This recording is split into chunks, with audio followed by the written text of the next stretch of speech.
Également pas de réouverture du point de passage de Rafah entre la bande de Gaza et l'Égypte tant que toutes les dépouilles d'otages israéliens n'auront pas été restituées. Oui, annonce du Premier ministre israélien qui avertit par ailleurs que la fin de la guerre à Gaza ne prendra fin qu'avec le désarmement du Hamas, le mouvement terroriste qui vient tout juste, Frédéric Simon, vous êtes le correspondant d'Europe 1 en Israël, de rendre 2 nouvelles dépouilles d'otages.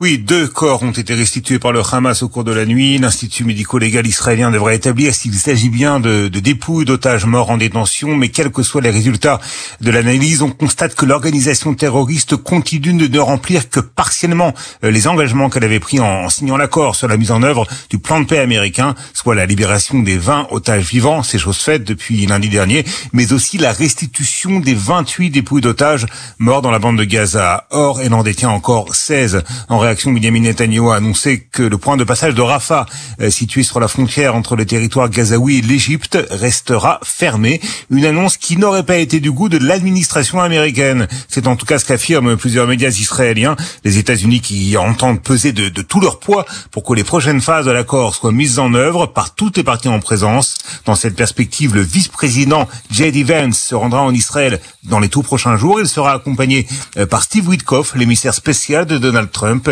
qui avait joué un rôle de premier plan dans la conclusion de l'accord sur la libération des otages et la fin de la guerre dans la bande de Gaza. Frédéric Simon, correspondant d'Europe 1 en Israël.